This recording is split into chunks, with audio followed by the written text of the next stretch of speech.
2024 में यह बिल संसद में आ चुका है और आज यहाँ पे अमेंडमेंट हो रहा है।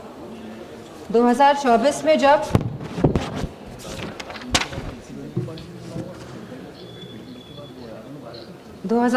में जब एनटीए द्वारा परीक्षाएं कराई गई तो ये देखा गया कि यूजीसी नीट कैंसिल हुआ एक दिन बाद जब उस परीक्षा करी गई। CSIR NEET, NET PG, CUET ये सब डिले हुए और कैंसिल हुए। इसके बाद सीबीआई इन्वेस्टिगेशन बैठी और आज तक उस इन्वेस्टिगेशन का क्या परिणाम निकला है ये नहीं पता है। तो हम चाहेंगे मंत्री से कि ये बताएं कि इसका क्या परिणाम निकला और कौन कौन लोग इसमें कन्विक्ट हुए। Government appointed an expert panel made 101 recommendation and the center assured the court on 2nd January 2025 it would implement all of them.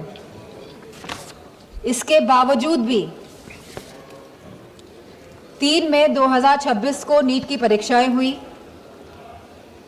12 मई को परीक्षाएं रद्द हो गई और फिर सरकार ने री एग्जाम कराया 21 जून को।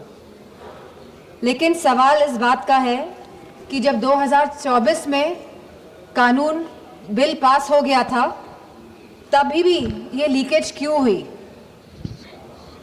ये जो 2024 के बाद भी जो ये लीकेज हुई है, कहीं एक षड्यंत्र तो नहीं है सरकार का? या तो ये षड्यंत्र है या तो सरकार के जो सिस्टम है इसमें परमानेंट लीकेज है। पिछले 2021 से 2026 तक लगभग 90 स्टूडेंट्स ने आत्महत्या की है और इसी के साथ पिछले 40 दिनों में 20 स्टूडेंट्स ने आत्महत्या करी है। और मैं उन सभी का नाम यहाँ लेना चाहूँगी क्योंकि ये आंकड़े नहीं हैं अध्यक्ष जी, ये हमारे बच्चे हैं जिन्होंने अपनी जान गंवाई है इस शिक्षा सिस्टम प्रणाली की वजह से।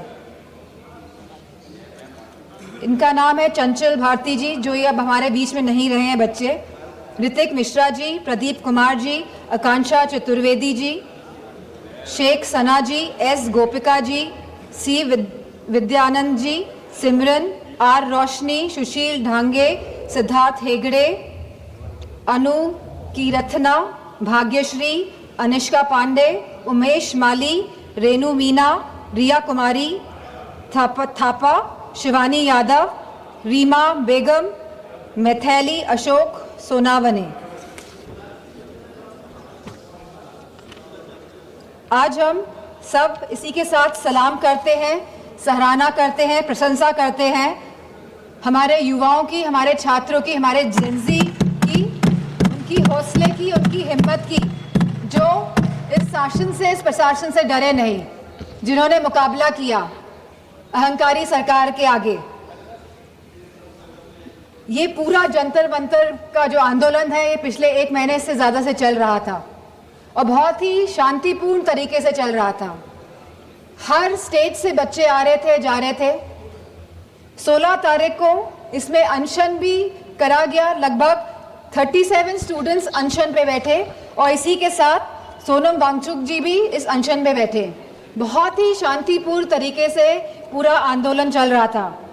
समाजवादी पार्टी को पूरा समर्थन था इस आंदोलन का और मैं कहना चाहूँगी कि हमारे सभी युवा समाजवादी पार्टी के सांसद इस आंदोलन में गए, शरीक होने गए और ये कोई पॉलिटिक्स करने नहीं गए थे। जितने भी हमारे युवा सांसद और जितने भी सांसद और एमएलए गए थे, क्योंकि हम साथ खड़े होना चाहते थे इस देश के युवा के लिए, उनके हक के लिए, उनके अधिकार के लिए।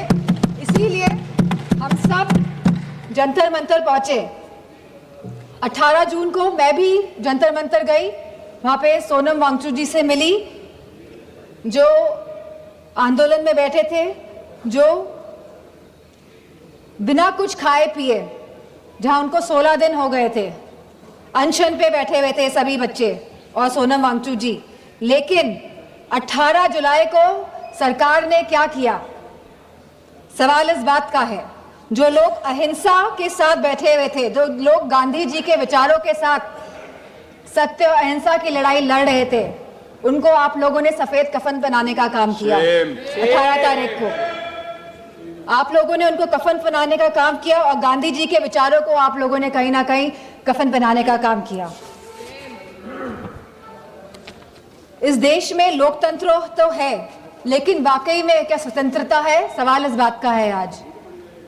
जिस तरह बच्चे आए 20 जुलाई को, और कहां से नहीं आए, हर प्रदेश से बच्चे आए, यूपी हो, बिहार हो, तमिलनाडु हो, आसपास के मध्य प्रदेश हो, सभी स्टेट से, बॉम्बे हो, सभी स्टेट से, सभी प्रदेशों से बच्चे आए, क्योंकि वो सब अपनी एकता दिखाना चाहते थे। क्योंकि ये लगातार पेपर जो लीक हो रहे हैं, लगातार जिस तरह का दौर चल रहा है आज, और लगातार जिस तरह सरकार आंखें मूंद के बैठी हुई है और जो सुन नहीं रही है, वो अपनी बात रखने आए थे सरकार से, वो अपनी भावनाओं को सरकार के सामने रखने आए थे। वो चाहते थे कि जो एजुकेशन मिनिस्टर है उनका रेजिग्नेशन हो, और तो कोई बात नहीं थी। सब अपनी एकता और अखंडता दिखाने आए थे। For a purpose they had come to Jantar Mantar. लेकिन सरकार ने उनके साथ क्या बर्ताव किया, सवाल इस बात का है। क्योंकि हम लोग भी उस आंदोलन में शामिल हुए। और क्यों शामिल हुए हम लोग? क्योंकि ये बच्चे आंदोलन में बैठे थे, क्योंकि हमारे देश के बच्चे आंदोलन में बैठे थे। हो सकता है हमारे बच्चे नहीं बैठे हो, हम किसी के भी, लेकिन बच्चे तो देश के थे, हमारे बच्चे थे। इसी भावना के साथ हम इस आंदोलन में गए कि हमको साथ देना है, नहीं तो हम अपना मुंह कैसे दिखाएंगे? हमारी अंतरात्मा क्या जवाब देगी? और ये आत्मा की जवाब जो हम दूसरों को नहीं देना चाहते थे, हम खुद को हमको जवाब देना था। इसीलिए हम सब गए। लेकिन जो बर्बरता देखी गई सड़कों पे, उसका बयान नहीं किया जा सकता है। आपने बैरिकेडिंग लगा दी 100-100 मीटर पर, और बच्चों को आपने वहां पे ट्रैप कर दिया, और फिर वहां पे आपने लाठियां बजाई बच्चों पे, उनके सर फोड़े गए, बेटियों के कपड़े जानबूझ के फाड़े गए। ये सरकार जो बेटियों की बात करती है, आपने बेटियों के कपड़े फाड़े, आपने कील लगी वाले डंडों से बच्चों के सर फोड़े, वहां पे आपने पैलेट गन चलाई, आपने बिहार में AK-47 का प्रयोग किया। हम थे वहां पे, हमें पता है क्या स्थिति थी। किस फेयरलेसनेस के साथ, बिना डरे बच्चों ने सामना किया इस प्रशासन का, शासन का और सरकार का। बहुत बच्चे बेहोश हो गए, बहुत बच्चों के सर से खून निकल रहा था। They were feeling humiliated. I could feel their pain because I was there.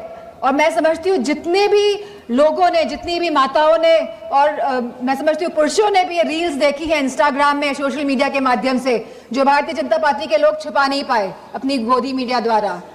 तो सबका दिल कहीं ना कहीं आहत हुआ। सबको चोट पहुंचाने का काम भारतीय जनता पार्टी की सरकार ने किया है इस आंदोलन को लेके। और जिस तरह से बेटियां इस ट्रॉमा से गुजरी हैं, वो बोल नहीं पा रही थी ठीक से, वो सांस नहीं ले पा रही थी ठीक से। जिस तरह से आपने छातियों पे बच्चों का वार किया है, मैं समझती हूँ कहीं ना कहीं आप सबके आगे तो आएगा ही है, कोई भूलने वाला है नहीं।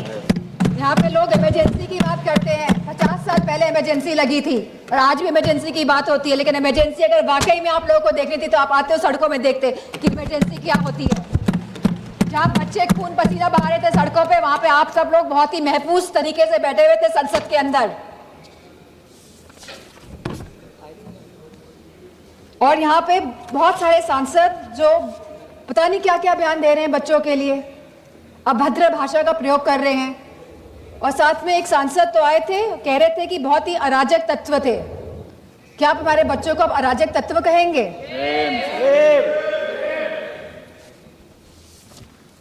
यहाँ पे जो सांसद है वो तो डर के मारे इधर से उधर हो रहे हैं। सरकार को डिलिमिटेशन बिल पास कराना है तो दबाव बनाया जा रहा है सब पे कि आप इधर हो जाइए, आप उधर हो जाइए, लेकिन आप लोग बच्चों पे कोई दबाव नहीं बना पाए।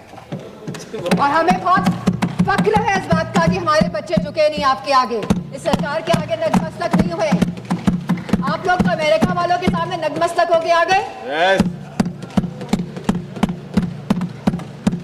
लेकिन हमें फक्र है कि हमारे बच्चे लड़े और इस लड़ाई को जीते।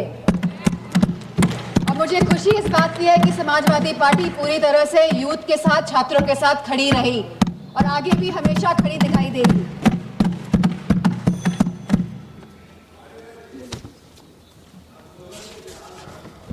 अगर कोई रूल्स और रेगुलेशंस लाने ही है तो ये जो सांसद लोग इधर से संसद के अंदर सांसद लोग चाहे लोकसभा और राज्यसभा और इधर से उधर भटक रहे हैं, इसके लिए कोई रूल लेकर आइए, क्योंकि कहीं ना कहीं ये लोकतंत्र को क्षति पहुंचाने का काम कर रहे हैं। और आज जिन बच्चों का खून बहा है, जो बच्चे आहत हुए हैं, जिन बच्चों के साथ बहुत ही गंदा व्यवहार किया गया है सरकार द्वारा, चाहे वो बीजेपी के सभी सांसद हो चाहे उनके अलायंस पार्टनर हो, सारे लोग ये जिम्मेदार हैं। अध्यक्ष जी, आप सभी को मैं कहना चाहूंगी, अपनी बात को खत्म करना चाहूंगी कि you have ripped the youth of the country of his dignity, respects and rights, but I also salute the youth of the country for they didn't let go of anything. They stayed, they stood, they fought all together. And I have huge love and respect for the children of my country. And इन्हीं शब्दों के साथ मैं सरकार से कहना चाहूंगी, with sincerity and with resolve, transformation is imminent. आप रोक नहीं सकते हैं ट्रांसफॉर्मेशन को, अगर आपके अंदर सिंसियरिटी है और अगर आपके अंदर एक रेजोल्यूशन है, लेकिन आपके अंदर क्या है ये तो आप ही जानते हैं। मैं चाहूंगी कि होम मिनिस्टर आके जवाब दे, जो हमारे बच्चों के साथ बर्बरता की गई। आज आप भारत को डेमोक्रेटिक कंट्री कहते हैं, लेकिन जिस तरह आपने मारा पीटा और आज भी आप चिन्हित करने का काम कर रहे हैं, तो मैं चाहूंगी कि होम मिनिस्टर आए और इस बात का जवाब दे कि आखिरकार दिल्ली की सड़कों में इतने बड़े आंदोलन में जहां सभी बच्चे थे, निहत्थे थे, अहिंसा के भाव के साथ आए थे, बिना किसी अस्त्र और शस्त्र के, आप लोगों ने इतना हिंसा का प्रयोग क्यों किया? इसी के साथ मैं अपनी बात को समाप्त करती हूं।